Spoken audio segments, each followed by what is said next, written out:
Hi, everyone, and welcome to Bonding with Ashley. I'm your host, Ashley Bond. Today, we are going to talk a little bit about the My Performance Guide for wellness and staying fit into your 40s. I was talking to someone the other day, and we were both discussing how injuries and aches and pains that we had experienced while participating in sports and performing athletically doesn't even you don't even have to have been like a certified athlete by any means, but if you were younger and you were doing activities, some of those things tend to creep back in, unfortunately, as we age. And those are just some of the things that you're going to have to deal with on your wellness journey. So, a few things, especially for women, that I think you should keep in mind as you start to go into your 40s. I've said it multiple times before, but never underestimate the power of walking. It's easy on your joints. We are meant to be walking. We are not meant to be sedentary individuals and beings. So never underestimate the power of walking. It can do a lot for you mentally and physically, especially if you get the chance to go outside. The other thing is strength training. And I'm so excited to see so many women are embracing strength training more than I've ever seen. And I come from this world. I have my degree in kinesiology. And so strength training has always been really interesting for me. It's something that I took an interest in when I was in like 7th grade.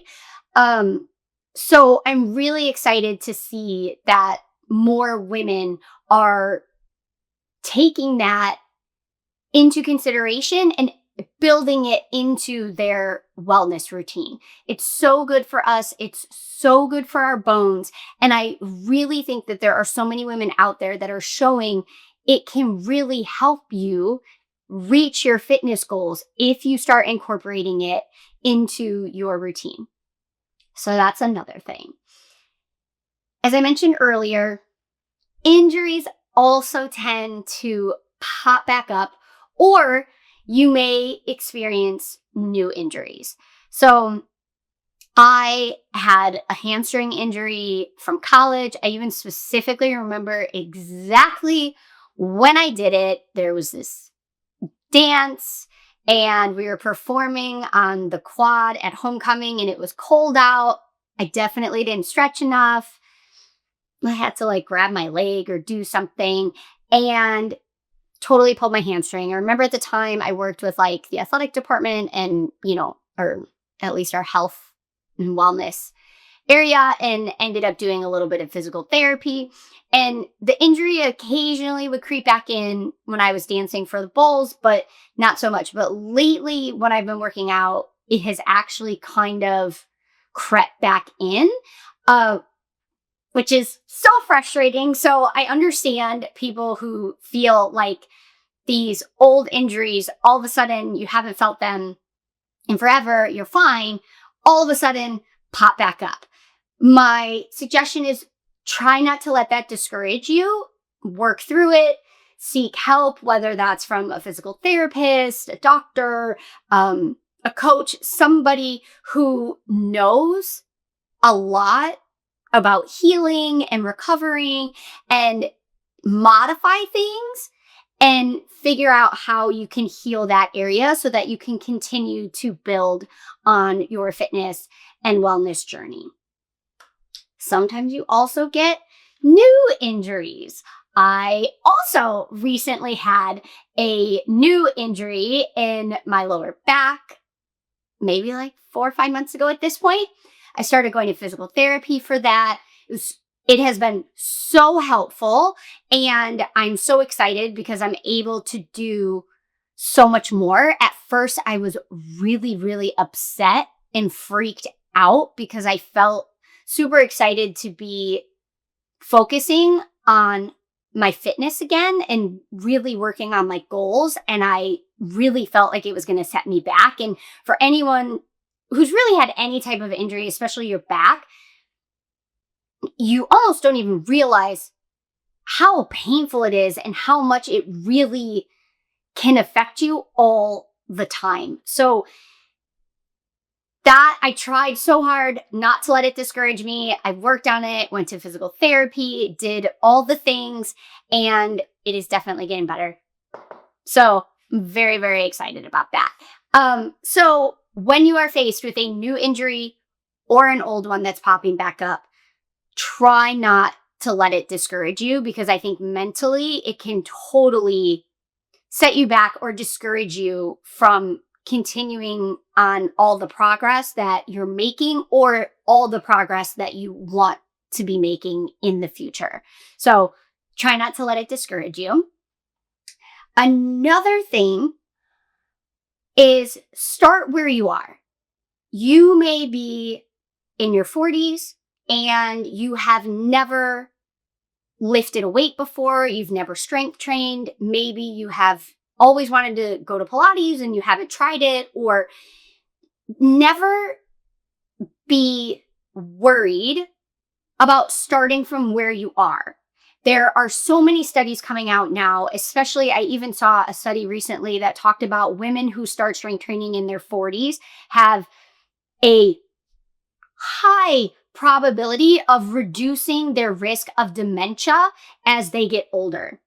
So I don't want anyone to feel discouraged about starting something later than maybe they wish they had and thinking that it's not going to make a positive impact, because it will make a positive impact. So start where you are. And that can be a little scary, but I encourage everyone to really try and do that, and don't be worried that you might be starting from scratch or maybe starting from a 10-year gap.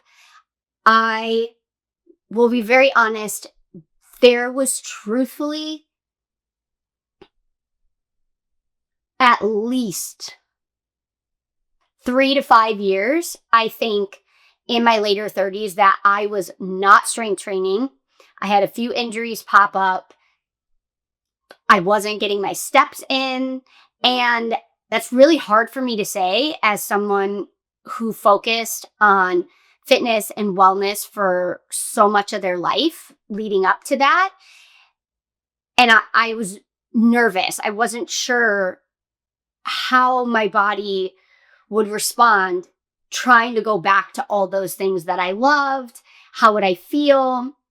And so I just want to encourage anybody who really wants to focus on their fitness and their health again to go for it, and try not to be worried or down on yourself if there was a gap or you have never focused on it before, because now is the time.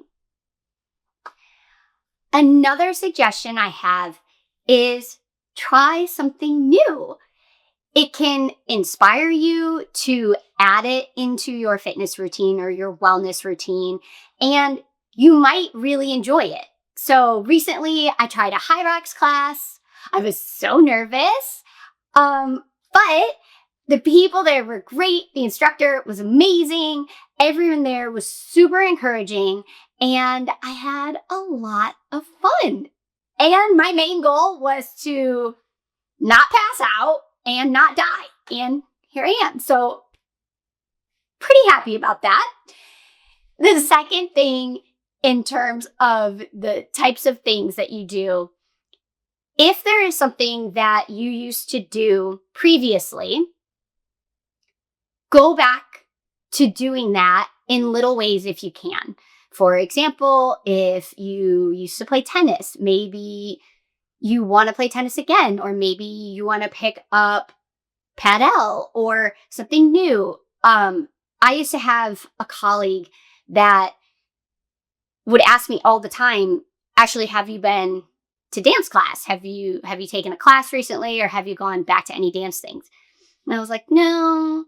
And he used to always say, well, you probably should, because your body remembers it you loved it, and that will bring you joy. So if there's an activity that you used to be a part of and you loved it, try also finding things that you will give you those same types of activities or movements, and you'll probably really, really enjoy it.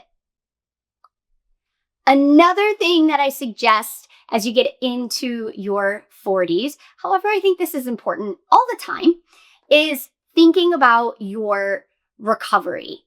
So stretching used to be something so easy for me. I used to go to yoga classes way back in the day in my 20s, and honestly, I was bored. I didn't feel like, because it wasn't stretching for me. I wasn't, now I can go into a yoga class and I'm like, oh wow, like I need to feel that stretch. I need to do that. And so I encourage you to stretch a little bit, because joints tend to get a little bit tighter when they're not stretched, and all of those things, having any imbalances in the body, can always cause some kind of injury in the future.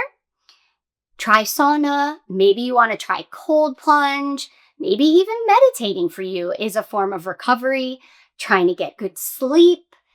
So focusing on your recovery is also going to help your body so that you can continue to do the things that you want to do and all the things that you have incorporated into your routine.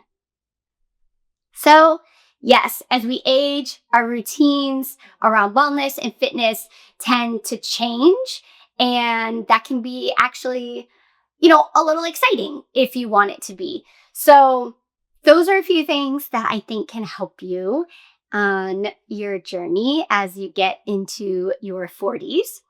But I think it could be applicable for a lot of ages. But I hope you guys enjoyed this one. If there's anyone you think would enjoy this episode, I would love if you shared it. Thanks, everyone.